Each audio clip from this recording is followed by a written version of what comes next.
সুস্থতা আল্লাহর কাছে পাওয়া অনেক বড় একটি নিয়ামত, সেটা একমাত্র অসুস্থ হলে বুঝতে পারি। হ্যালো এভরিওয়ান, আসসালামু আলাইকুম। আশা করি সবাই অনেক ভালো আছো এবং সুস্থ আছো। কিছুদিন ধরে লিয়ানার চোখ মুখ একদম লাল হয়েছিল। আমি বুঝতে পেরেছি লিয়ানা অসুস্থ হবে। যেহেতু আমরা মানুষ হিসেবে জন্মগ্রহণ করেছি, তাই আমাদের সুস্থ অসুস্থ এগুলো নিয়ে বেঁচে থাকতে হবে। হঠাৎ করে লিয়ানা সর্দি কাশি শুরু হয়, তার সাথে অল্প অল্প জ্বরও ছিল। আলহামদুলিল্লাহ এখন জ্বরটা খুবই কম, কিন্তু কাশি আর সর্দিটা একটু আছে। ইনশাল্লাহ আশা করি সেটাও ভালো হয়ে যাবে। আমি ডক্টরের কাছে নেইনি, কারণ সেটা জানি ডক্টর কি ওষুধ দিবে না দিবে। কারণ লিয়ানার 1.5 বছর আমি বুঝতে পেরেছি ডাক্তারের কাছে নিলে ডাক্তার কোনটার জন্য কোন ওষুধটা দেবে। তাই আমি ট্রাই করি ডক্টরের কাছে না নিয়ে ডক্টরের আগের প্রেসক্রিপশন এবং কি আগের ওষুধগুলো ফলো আপ করে আমি লিয়ানাকে ভালো করার। আলহামদুলিল্লাহ লিয়ানা অল্প অল্প করে সুস্থ হয়ে উঠতেছে। আল্লাহর কাছে দোয়া করে যেন তাড়াতাড়ি সুস্থ হয়ে উঠুক। ছোট বড় সবারই অসুস্থ থেকে সুস্থ হওয়ার জন্য একটু না একটু সময় লাগে। ইনশাল্লাহ আমার মেয়ে খুব তাড়াতাড়ি সুস্থ হয়ে উঠবে। বাই দ্য ওয়ে, আমি লিয়ানার খিচুড়ির জন্য এখানে ব্যবহার করতেছি কুমড়ো, মিষ্টি আলু, পেঁপে আর একটু পেঁয়াজ কুচি নিয়েছি। অসুস্থ হয়ে যে শুয়ে থাকবো সেই কোনো উপায় নেই, কারণ বাসায় আমি একা, লিয়ানাকে দেখার জন্য আমি আছি একমাত্র। লিয়ানার সাথে আমিও অসুস্থ হয়ে পড়েছি। আমার একটু জ্বর আর সর্দি ছিল। আলহামদুলিল্লাহ এখন আমারটা একটু কেটে গিয়েছে। অসুস্থ হলে আমি আর লিয়ানা একসাথেই হই, তো আমাদের একটু বেশি প্রবলেম হয়ে যায় আমার হাজবেন্ডের জন্য।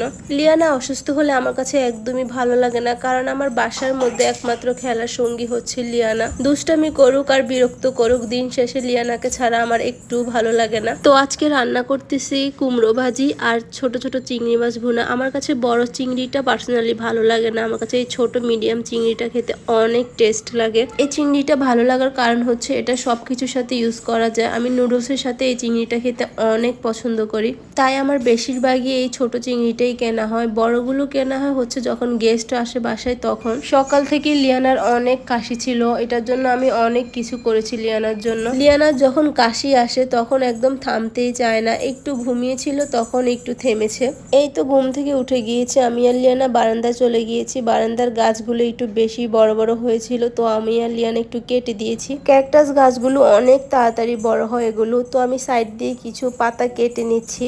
কাটিং করে আমি পাতাটা ফেলতে চাই না, আমার খুব কষ্ট লাগে ফেলার জন্য, তো আমি কি করি আলাদাভাবে এটাকে আবার গাছ উঠিয়ে ফেলি। ক্যাকটাস গাছের জন্য এক্সট্রা কোনো যত্ন নেওয়া লাগে না, এটা যেভাবে রাখবে সেভাবে বেড়ে উঠবে। তো লিয়ানা বায়না করেছিল একটু গাছে পানি দিবে, আমি ওকে দিয়ে গাছে পানি দেওয়ালাম। এই তো লিয়ানাকে গোসল করাতে নিচ্ছি। লিয়ানা গোসল করার জন্য খুবই এক্সাইটেড। মাশাল্লাহ সবসময় লিয়ানা গোসল করার জন্য প্রস্তুত থাকে। লিয়ানাকে গোসল করাতে আমার অনেক ভালো লাগে। সে অনেক দুষ্টামি করে গোসল করার সময়। আমি বলেছি তাওয়ালটা কোথায়, সে সুন্দরভাবে তাওয়ালটা নিয়ে এসে খাটের উপরে রেখে দিয়েছে। মাশাল্লাহ মাশাল্লাহ। এক কথায় হচ্ছে লিয়ানাকে ছাড়া আমার একটু ভালো লাগে না। সে যতই জ্বালাক যতই কান্নাকাটি করুক আমার কাছে খুবই ভালো লাগে। তো আমি আর লিয়ানা গোসল করে খাওয়া দাওয়া করে নিয়েছি। এখন আমরা ভাবতেছি আজকে বিকালবেলা একটু ছাদে যাব।